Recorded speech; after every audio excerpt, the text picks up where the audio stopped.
now for something completely different.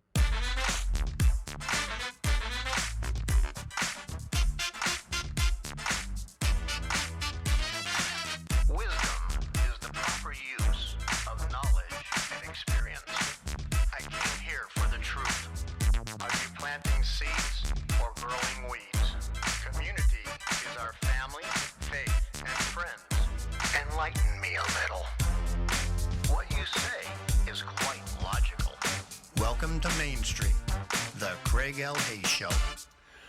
Hello, America, family, friends, and listeners all around this planet we call home. This is Main Street, the Craig L. Hayes Show. I am Craig L. Hayes on a beautiful January 14th, 2026, broadcasting to you from Las Vegas at the Pelora Chapel in the Paradise Stake Center, a church that I used to go to quite a while ago, and decided I'm going to do this interview this time from a place very familiar to me, and bring in some people that are very familiar and friends and have a chat with them about their life's story and tell us a little bit about who they are and what they've done over their life and what they did for a living growing up, the whole 9 yards, and a little bit of a history lesson for me to learn a little bit more about them, and a little bit of genealogy thing for their kids and grandkids, etc. So that's the point of this show, and we're going to move along right now with it.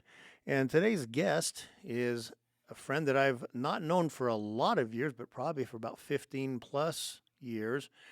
And have grown to really just enjoy him and being around him and his family. And his name is Ken Pace. Ken, welcome to the show. Well, I'm very happy to be here, Craig. You and I have been friends for a long time. My name is Kenneth Dean Pace, and I'm very happy to have known Craig for a long time. He's a great man. My story starts when I was born March 13th, 1945. I'm 80 years old today. I was born of goodly parents. My father's name was Dean Gardner Pace. My mother's name was Geraldine Fay Small. And then, of course, Pace when they got married. I was probably going to be born in San Diego because my parents were from San Diego. However, my father was drafted into World War II in 1943, so my parents eloped right out of high school, and they were stationed in Rapid City, South Dakota, where I was born. And that was really unusual for my parents because they weren't ever in the snow, but I remember a lot of good things about my life. After the war, we went back to San Diego. I was raised in San Diego till I was about 3 years old. My father's has always been in the meat business. His father was Clifford Rampton Pace, who was born in 1898. He passed away in 1937 of a brain tumor. So when my father was 13, he was actually forced to go to work. And he, because of the meat business connection, he started as a butcher in a grocery store. And things went forward, and he saved money, and he moved to Salt Lake City in 1948, where he bought a company called the Palace Meat. In those days, it was called the Palace Meat Market. It was started in 1897, but he bought it in 1948. I remember moving from San Diego to go to Salt Lake. My father had already gone ahead of my mother and I, but I remember it was November 1947. I wasn't even 3 years old yet, but I can remember the train ride going from San Diego to Salt Lake, and we stopped in Las Vegas, Nevada. I remember we went to the Green Shack, and in those days, the airport was way, way out in the desert, and it's never moved, Yeah. It's still there. But I remember all that. So I grew up in Salt Lake City. My father was an active member of the LDS Church, Church of Jesus Christ of Latter-day Saints. My mother was a convert, but she wasn't baptized till 1948. And my father told her, he said, "Jerry, don't join the church because you're my wife. You should join the church if you really believe it." And she studied and everything. So with a strong testimony, my mother got baptized in 1948.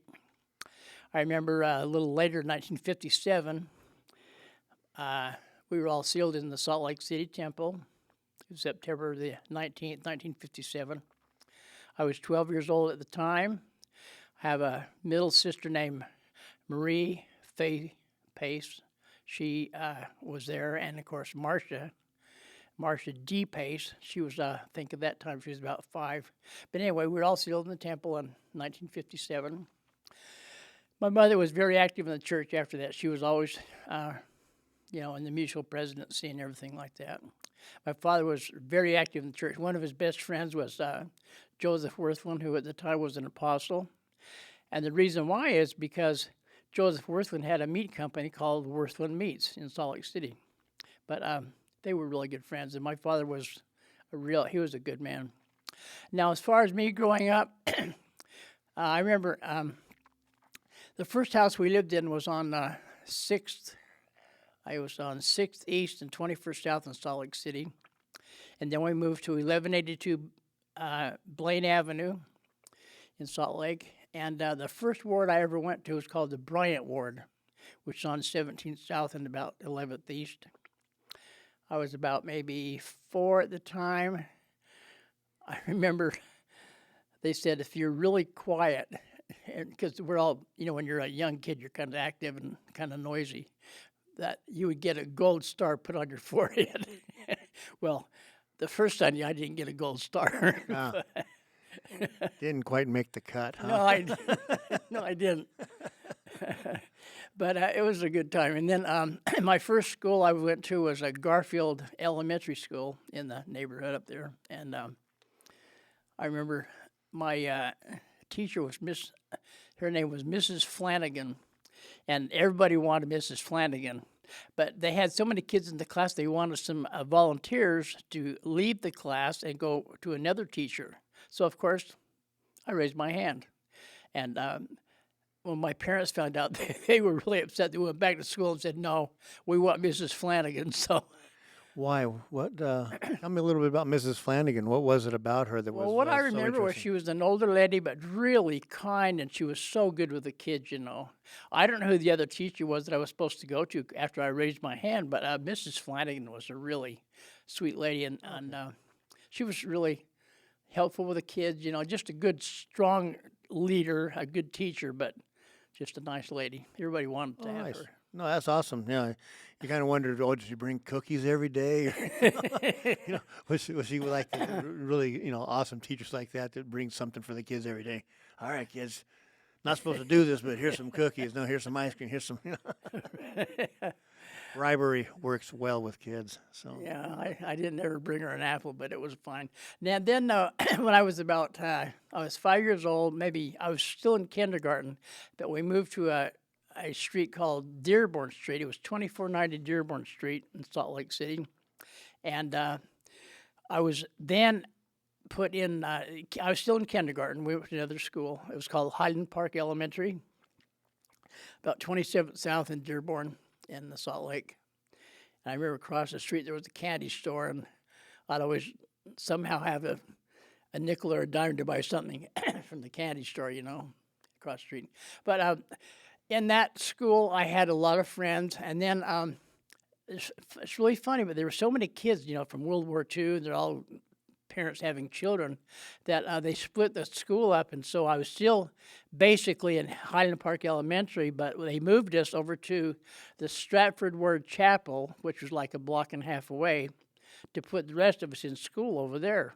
And so I spent most of my time in kindergarten, first and second grade at the Stratford Ward, where they held school for us. And then after that, a little later on, my father built a house up on 2154 Browning Avenue. This was 1956 now. I was about 11. And when that house was finished, we moved up there to Browning Avenue, which was about 13th South and about 21st East, kind of behind Foothill Village. Okay. Yeah, you probably know that, Craig, that area. I know a little bit about it. Yeah, it's.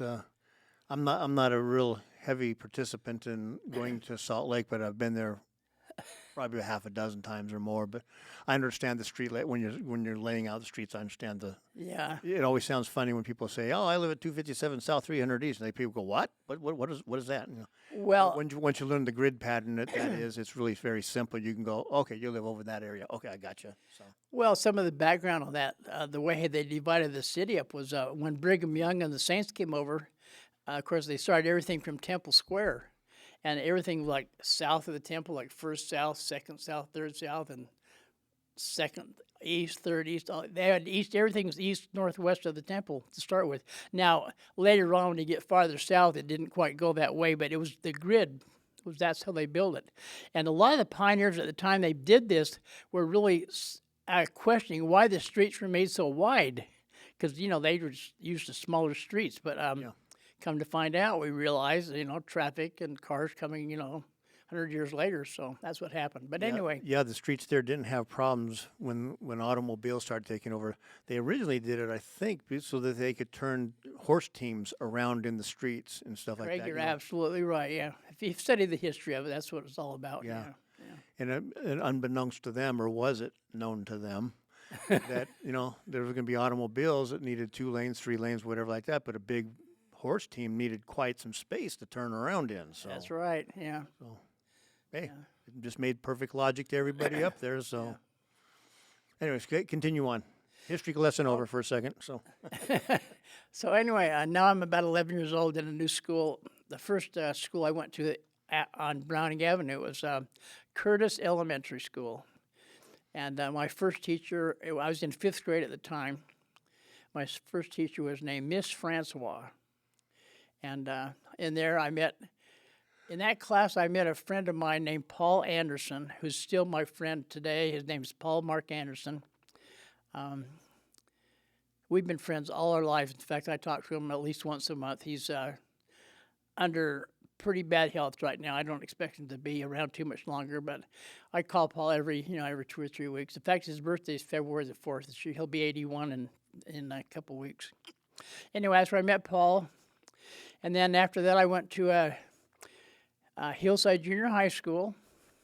I went there 7th, 8th, and 9th grade. And I was very active in that school. I was in the band. I played the trumpet in the band. And growing up earlier, when I was on Dearborn Street, my parents had me take piano lessons. So I took piano lessons for about 7 years, from I was 7 till about 14. So I've always liked music. And a funny thing about my band teacher, his name was Mr. Tuller, a real short, kind of 5'2", kind of a frumpy guy. But he turned out to be a really great guy. He was also our driver's training instructor. And he was just so adamant about when you come to a stop sign, you stop completely and count to 10 slowly. We all laughed about that. Okay, and I had a really good time at junior high school. Then I went to high school at Highland High School. I started there in 1960, because I graduated in 1963. Had a lot of really great friends there too. Steve Brown, Jim George, quite a few. Gary Ward, yeah, a lot of good friends. In high school, I was a real fast runner. I wasn't a big person. I was like maybe 5'7", 5'8", but in high school. And I wrestled 128 pounds. I was kind of small, but I could run real fast. In fact, I set a school record in the 220-yard dash. And I remember there were about 4 of us in school that were really fast runners. One was Benny Nelson. There was Cliff Long, Steve Davis, and I. 4 of us. We were the fastest runners, but I could beat any of them on any day. Really, I could. Yeah. I wasn't real good at cross country. I was good at cross country, but not long distance. I was more on a short sprint. I think that's because I was born in Rapid City, South Dakota. I think. There you go. There you go. That's okay. That's a good That tie-in, works too, yeah. Hey, on the running and stuff like that, how did you do, like in competitions and stuff? Did you? I did real well. Well, we had intramural track meets with different schools. You first school like East High School, West High School, South High School. They were all, and then Highland High School. We were the latest school that was built, but I never got to the state. I wasn't that good. There were a couple of kids from South High School one kid was named David Burbage. I'll tell you about David in a little bit. David Burbage was really fast. He beat everybody. But I come to find out later in life, I'm skipping ahead a little bit, but David Burbage and I became real good friends later, and he actually became my bishop in the Colonial Hills Ward when I was in my late 20s. But we used to talk about that. He's a really good guy, really great guy.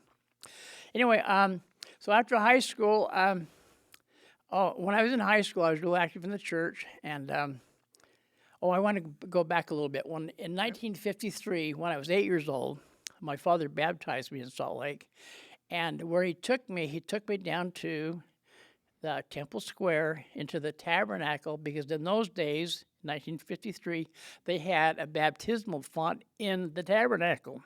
So I was baptized in the tabernacle, 1953, and that was interesting. My father was really an active member of the church. He loved the church. He really did. So now back to where I was. When I was out of high school, I decided I wanted to go to. I went to the University of Utah for about 1 year, and then I turned 19, and I went on a mission for the LDS Church. I went to Finland. I was there from June of 1964 through December 1966, 2.5-year mission. And it's really funny, back in those days, they didn't have a language training school. When I got on the plane and landed in Finland, I couldn't say hello, goodbye, or anything, thank you, in Finnish, nothing. But the first week, they pounded our head with words, vocabulary, declensions, door approaches, you name it.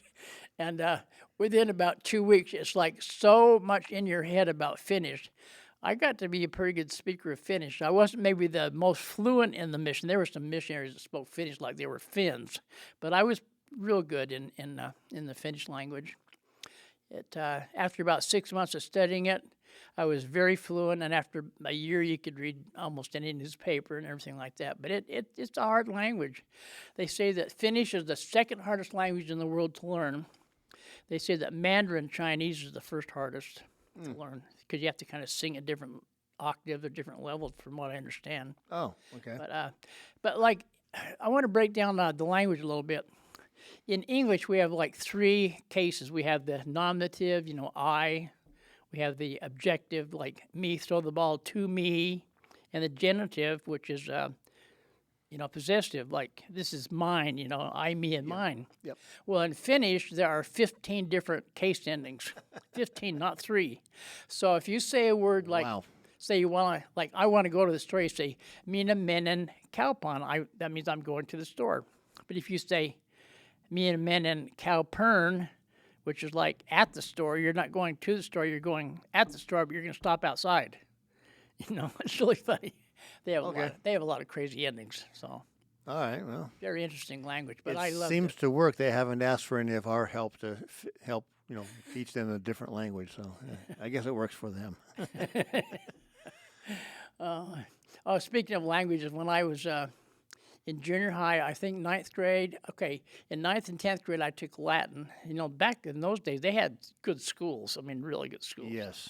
We had Latin I taught for 2 years, and then I studied Russian for 2 years in high school, and I studied Russian 1 year in college, University of Utah, and then I got to go back a little bit. When I graduated from high school in 1963, 43 of us went on a trip, kind of a European tour trip with our teacher named Mr. Dean Collette. A lot of people know Dean Collette. He's very famous. He's famous like Craig Hayes, Everybody knows him, Oh, okay. Yeah. Of course, everybody liked Dean. I don't know about you, Craig, but Yeah, most people like you, I think. I'm tolerated, I think. So. Well, anyway, while we were over there, we went to I think 20 different countries or something like that. But we went through let me tell you what, we went through. It was really sad. We went through Auschwitz, where the Germans, the Nazis, killed a lot of Jewish people, and we saw all that stuff. And then we went to Russia, and we were in Russia for about 3 years. We went all over. We went to Kiev. In those days, Kiev was not Ukraine. It was in part of Russia.